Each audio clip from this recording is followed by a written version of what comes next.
Hello dears, ഇനി നമ്മൾ ഇന്ന് പഠിക്കാൻ പോണത് കോഫ് എന്നുള്ള ലെറ്ററാണ്. കാഫ് അല്ല, കോഫ് അല്ലേ. നമ്മൾ ഫ എന്നുള്ള ലെറ്റർ പഠിച്ചിരുന്നു.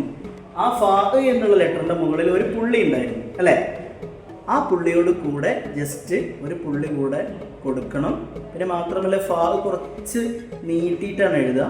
കോഫിൽ ചെറുതായിട്ട് നമ്മൾ നൂനൊക്കെ ഒരു വരയിൽ എഴുതുന്നത് പോലെ ചെറിയൊരു കുണ്ടുണ്ടായിരുന്നു. ഓക്കെ, നമുക്ക് നോക്കാം.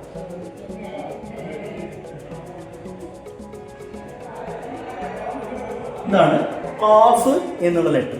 ഫ എന്ന് പറയുമ്പോൾ നമ്മൾ വരയിൽ നിന്ന് കുറച്ച് നീട്ടിയിട്ട് എഴുതിയിട്ടായിരുന്നു ഇത് ഇട്ടിട്ടുണ്ടായിരുന്നത്.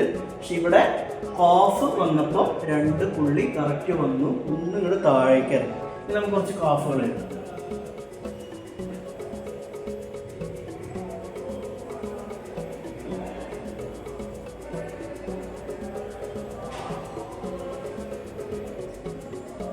എന്ന് എഴുതുമ്പോൾ നമുക്ക് ഇങ്ങനെ വേണ്ടി വരും.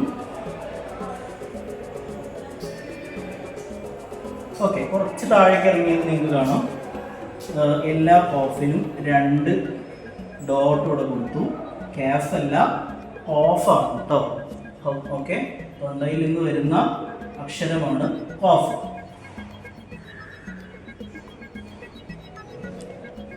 കോ, ഖി, കു, ഖ്, ഖൻ, ഖിൻ, കുൻ.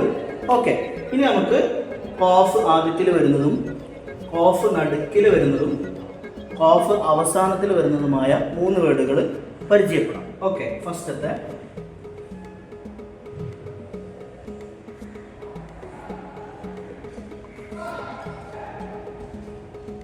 ഖ, ല, മുൻ. ഇവിടെ കോഫ് ഫസ്റ്റിൽ വന്നതായിട്ട് നമുക്ക് കാണാം. ഓക്കെ, നെക്സ്റ്റ് വൺ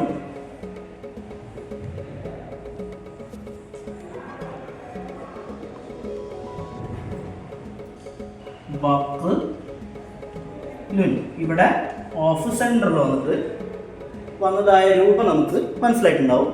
ഇനി